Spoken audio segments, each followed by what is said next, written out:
Isang matagumpay na naman para sa mga Blooms at Nations girl group na BINI. Naiuwi ang 5 awards sa 37th Awit Awards at napasubo pa ang 3 nonchalant na puppy line sa pagtatalumpati dahil sa isang solusyon na naisipan ng kanilang leader na si Joanna.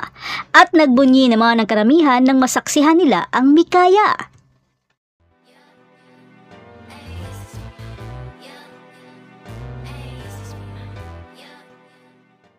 Ang BINI at Lola Amor ang nagwagi ng pinakamaraming parangal sa ika-37th Awit Awards noong Miyerkules ng gabi. Ang Nations Girl Group ay kinilala bilang mga favorite group artist, Song of the Year, Record of the Year para sa Pantropiko at binigyan din ng parangal ng Favorite Music Video of the Year para naman sa karera.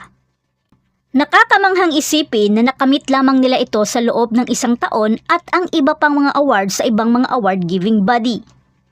Pero sa gabing iyon, talagang di maitatanggi ang glamorosong itsura ng Nations Girl Group at nag-stand out sila sa gabi ng parangal, habang napasubo naman ang ilan sa mga membro ng BINI na magtalumpati para sa nakuha nilang award. Kung maaalala natin, sa gabi ng Star Magical Christmas 2024 with Kapamilya Stars ay pinarangalan ang 8 ng Artist of the Year at Breakthrough Artist of the Year. Pero ang 7 ay tila allergic sa mic at ayaw na ayaw mag-speech. Kaya ang leader nilang si Joanna ay nakaisip ng paraan kung paano di makakatanggi ang 7 sa talumpati. Naunang nagtalumpati si BINI Colette sa nakuha nilang Breakthrough Artist. Good evening po. Good evening po. Thank you. Breakthrough Award. Ito pong year na to ay filled with love, blessings, and unwavering support. And sobrang grateful po namin sa lahat ng bagay. And let's all continue po to break barriers and showcase Filipino music to the world. Mabuhay ang OPM! Kasunod naman ang favorite group artist na nakatoka naman kay BINI Gwen na di maitago ang kaba.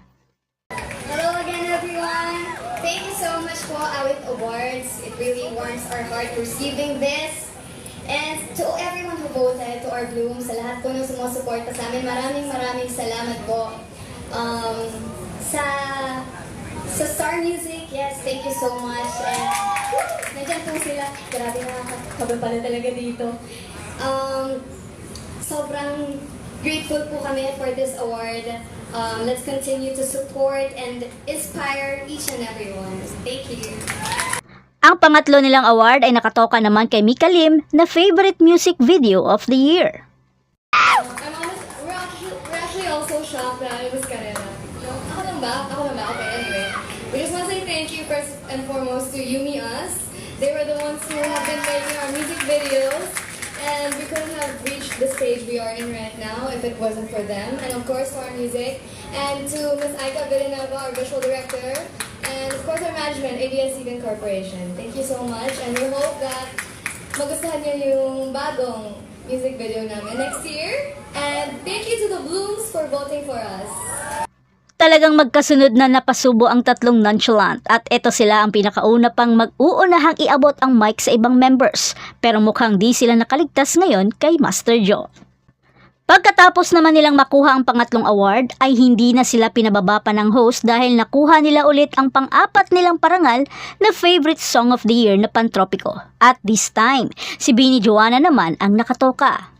Right now, BINI, I'd like to request for you girls, for you ladies, to stay on stage because we're just about ready to award the favorite song of the year, which is Pantropiko.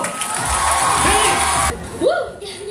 Nakakabang pagkaharap mo yung mga idols mo. Hello po, good evening po sa inyo lahat. Favorite song of the year. Alam nyo, nung nirelease po namin Pantropiko, nababasa ako sa comments. Ang mga comments kasi parang, hala, may katunog daw. Sabi, tapos ako, ano yung katunog? Tunog shoti daw. Tapos ako, sabi ko, hala, baka kagaya ba talaga yung Pantropiko ng shoti na yun? Kasi akala ko, song title siya. Yun pala, song of the year. Pero syempre, Blooms yung nagsabi ng supporter namin. So, sasabihin ta talaga nila song.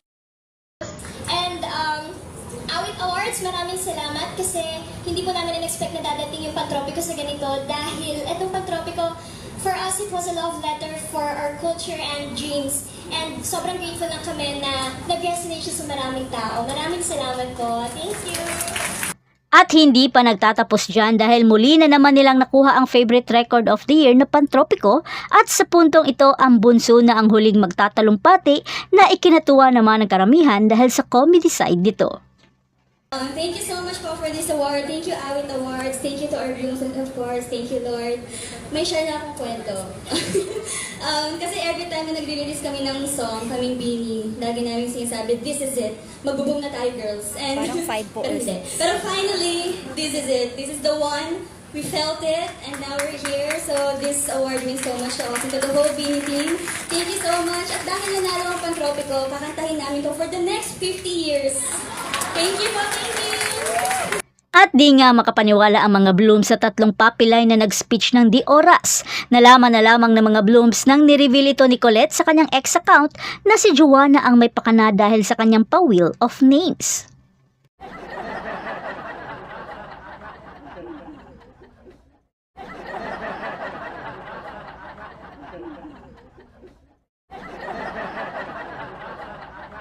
Hindi naman maiwasan na magkagulo ang Bloom sa social media dahil muling nakita na nagtabi sina Mika at Aya sa gabi ng parangal. Sobrang natuwa ang mga fans dahil muli nilang nasilayan ang dalawa na close na ulit at hindi na nag-iilangan. Talagang bumalik na ang closeness ng Mikaya. At ito ang hindi inabutan ng ibang mga late bloomers dahil sa sobrang dilulo ng mga naunang mga fans. Kaya ang mga Blooms agad nagsipagpaalala na huwag masyadong delusional kung ayaw niyong bumalik ulit sila sa dati.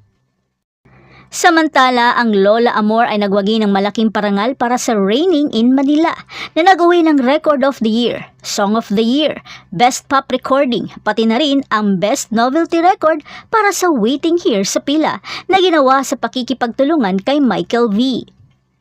Habang ang SB19 ay nanalo ng dalawang parangal, Best Dance Electric Recording at Best Performance by a Group para sa Gento. Ang miyembro nitong si Josh Collin ay nakakuha rin ng Best Music Video ng taon para sa Wild Tonight. At katatapos lang ng kanyang unang solo concert, si Juan Carlos ay nag-uwi ng 2 awit awards kagabi ng Best Ballad Recording para sa Tapusin na Datin To at Best Alternative Recording para naman sa Ere. At yan ang lahat para sa ating update ngayon. Manatiling nakatutok para sa iba pang mga ganap at huwag kalimutan mag-like, mag-subscribe at i-click ang notification bell para hindi ma-miss ang mga susunod na video. Hanggang sa muli! But if may light stick bang may sound?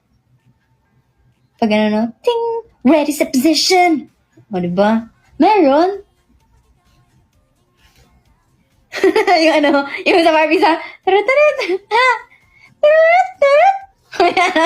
pag bloom siya, tapos pag press, ay, I'm a little butterfly, ay, ay,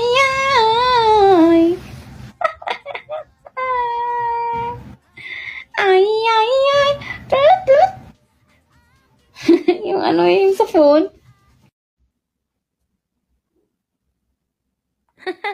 Okay, parang si Charlie Chaplin. What if ko, guys?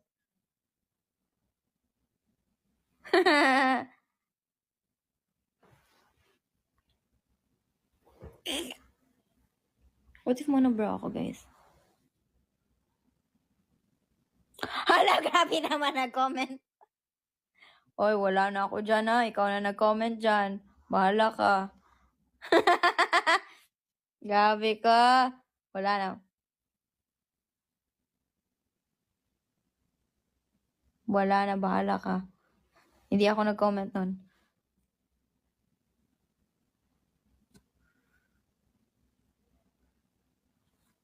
Bushy brows.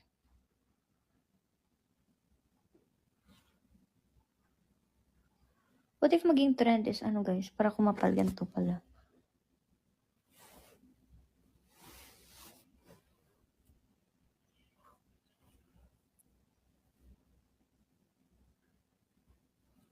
Next trend. Ewan ko na. Ay, grabe kayo. Anyways. Na. Una kay Aya. Alauna na talaga. Na na na na, alauna na ayam, matulog ka na. Maagap ka pa.